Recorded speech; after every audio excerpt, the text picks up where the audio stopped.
Another common bit of conversion you might run into is converting a NURBS surface over to a subdivision surface.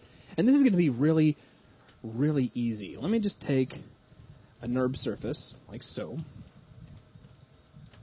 And what we'll do is we'll go to Modify, Convert, NURBS to Subdiv, and we'll open up our options. First off, let me reset all my settings. So you have just one real setting in here that means anything to you. You have maximum base mesh faces. This is the maximum amount of faces that Maya will allow the level 0 vertices to have on the subdivision surface. Basically, when you switch over to polygon mode, this is how many faces you're going to end up with that polygon. Now, that's not set in stone. Notice it says maximum. That doesn't mean when I convert right now, I'm going to get a 1,000 face sphere. Far from it. It's going to optimize that to the lowest number it can get away with. What it is going to do is make sure that that caps out at 1,000, so I can't create anything higher than that.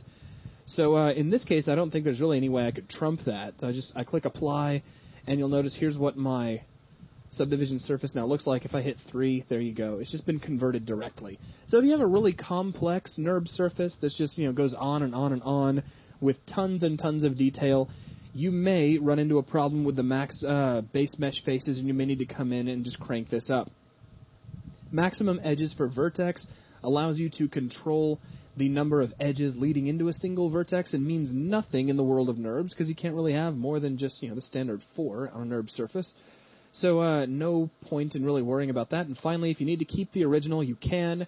And you can do that in a standard subdivision surface node with no history, or you can keep it as a proxy object that will actually affect the subdivision surface. So it's however you want to do that.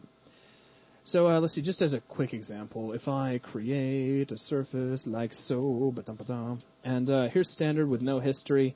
So if I move this out of the way, there's my subdivision surface, here's my original NURBS surface, and there's no real connection in between the two. If I undo all of that, we switch over to proxy object instead, click apply.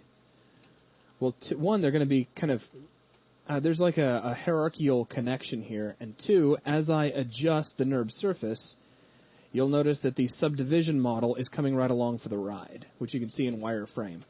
So it's just a way to, still have control over your NURBS surface and control what your conversion looks like. And that's really all there is to it. Very, very easy to use. In most cases, you won't even need to open up and take a look at these settings. And that will wrap things up for this video. Thanks a lot.